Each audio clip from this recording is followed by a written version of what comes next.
I'm Kevin Coleman with the SATA Post at a slightly different location for City Council, and Mr. Creed, Jeff Creed, you I made the motion to reconsider the camping ordinance. Right, for to tonight, override yes. the mayor's veto. Correct. Yes. So, why and how did you do it? Well, I feel strongly that it's a good ordinance. It is. We're already going in and dealing with the homeless camps. This gives some guidance to the police department. It tells them what they do with the property. It tells them that they will offer social services to the people, and it also gives the people 72 hours to get out, and it gives them some leeway too. So when we put may in there versus shall in certain places, it allows some discretion for the police department. So if they go back at 72 hours and they may be breaking the camp down, but they're not gone yet, they can go, okay, I'm going to come back at the end of my shift, and if you're not gone, I'll write you a ticket then. Whereas shall would be, I'm going to have to write you a ticket because I don't have a choice. Shall is a commandment in legal language. Right. So that gives them a little bit more discretion, allows them to be a little more forgiving with people when they're dealing with them and be more compassionate towards them. Also, one of the concerns brought up by the mayor was that how do they enforce this ordinance? And laws and ordinances are not written to tell a department or a city how to do them. They're to give guidance on what it is that you enforce. Then it is up to the city, the administration, the safety service director, the police chief, to determine the policies and procedures on how they enforce those laws. It's not our job to write policy and procedure for the administration. That's their job to do it. And so now that they have the ordinance, they need to develop the policies and procedures to be able to enforce those things, just like I did at the fire department. So at the fire department, there's nothing telling me how to enforce the fire code, or how to deliver squad calls, or fire services to the community.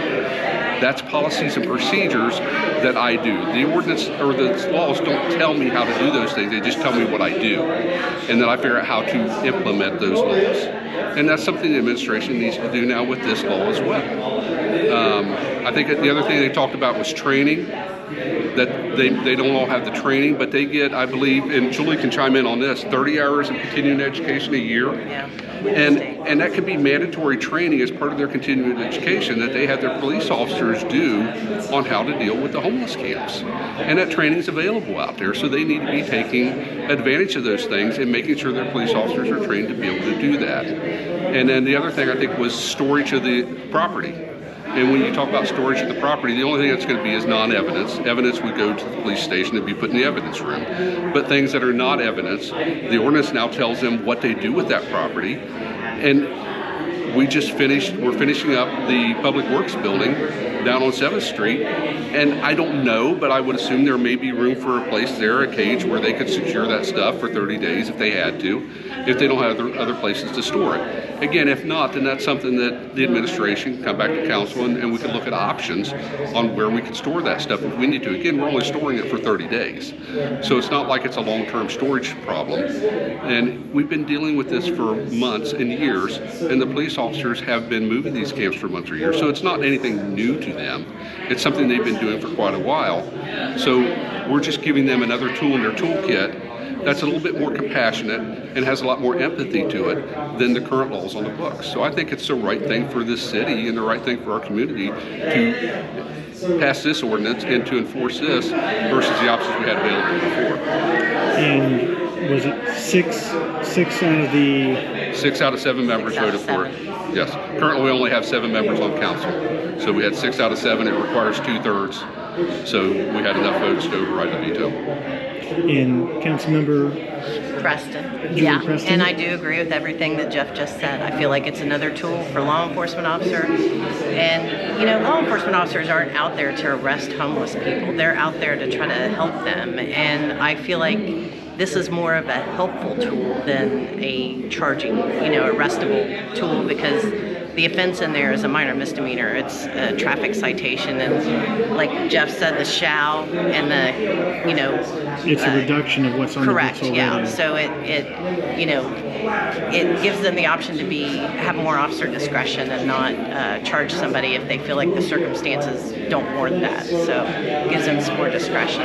So I just feel like we're moving in a positive way. We've got the new development assignment, you know, for the 5-year how to deal with homeless for the next 5 years, and that committee being formed, and so I think there's some positive things that are coming out of this situation. So Okay, this is a new committee, you said? yes. A new committee assignment. Yes. Civil affairs. Yes, with Yeah. Lisa Bennett. She was assigned that assignment, and she called for a committee meeting, I believe. Didn't she call for the committee meeting on the... Before the next meeting Yeah, at before 6:30. the next meeting at 6:30. Yeah. Okay, and she was a sponsor of this ordinance. Well, I think Dan Anti-camping. DeMent is the one Dan that DeMent requested sponsored the it. assignment. He sent a letter to President Shoemaker requesting it be assigned to somebody for investigation. So. Okay, so Yeah. if people want to watch this 5-year plan, they want to look for which committee? The Civil Service Committee. Community Affairs. Community Affairs, Affairs. yeah. Community Affairs, I'm Community sorry. Affairs Committee. Yeah. Lisa Bennett For is- Lisa Bennett. yeah. Yeah. Yep. And in your career as a police officer, how much have you interacted with homeless people? Quite often. I mean, I was working the road before I retired in 2020, and we had an influx of, the drug epidemic and homeless individuals, and never have I known a police officer to be, mean to a homeless person. So we've only been there to help them and try to help them find shelter, help them find the things that they need. I bought food for them. I bought diapers for kids without, diapers, and baby milk and everything else for people that are suffering. So I think the 6 of us have gotten some bad, very accusatory, hurtful things have been said about us, and I think a lot of times people don't know us as a person, and they've accused us of a lot of not so kind things. So it's been a rough few months. Yeah. But like I said, the community affairs is going to look at developing a 5-year plan on how to deal with homelessness and try to find solutions to help reduce homelessness. So I think that's a positive thing. Yeah. And again, we need to work with the community on that, because we don't have the resources to do all that by ourselves, but we can work with the community to try to find solutions and try to find housing solutions, things like that for our community. So I think Just like that's the the goal. coffee with a cop. The one guy suggested that's an awesome idea. Or coffee with a council member. I Yeah. thought that was an awesome idea. So, that gets the community engaged with us outside of our regular meetings. So, Yeah, absolutely. All right, yeah. thank you very much. All right, thank you. Thanks.